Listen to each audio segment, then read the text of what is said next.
I am very concerned that the exchanges are going to go away and not look like they do today.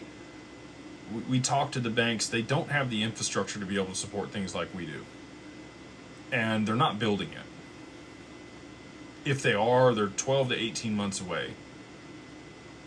They are going to have omnibus structures like they do at the exchanges. And the only way that functions really for people, if they know what they're doing, is through structured products like they have with the ETFs. So they'll issue a security or a structured product on top of that, and they'll hold the underlying asset, and then you'll be able to buy that in your traditional stock portfolio. And now you have managers and other RIAs and other people that can advise on these assets and roll it into your stock portfolio. I mean, you even hear Kevin O'Leary talking about, crypto will be the 12th sector of the S&P. The only way that that actually happens is through structured products. I don't think they ever had any intent of you holding the bearer asset. I mean, you don't hold stock certificates. Most people don't buy gold. They buy gold derivatives or paper.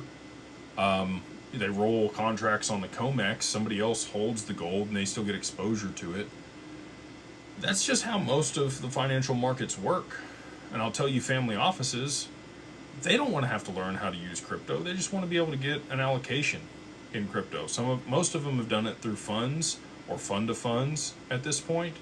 Some of them do own crypto directly and have the exposure, but then they've got to figure out the governance around that, right? So one of the family offices I talked to is Salt. That gentleman's got 4 different people on his financial committee, and they come together every quarter. They all live on different continents, and they all take a portion of the keys with them when they leave. So it's a paper wallet that he holds his Bitcoin and his ETH in, and it's just reconstituted every time they come back together if they want to change that allocation. Very, probably, basic is probably the best word. I was going to say like barbaric way of doing this, especially, since we have institutional custody and nobody has to see or hold the keys, and it's insured, and they get all the assurances that they would with their traditional stock portfolio. And I explained that to him. But again, there's just a large learning curve with a lot of this stuff for most people, and they don't want to deal with it. They would rather just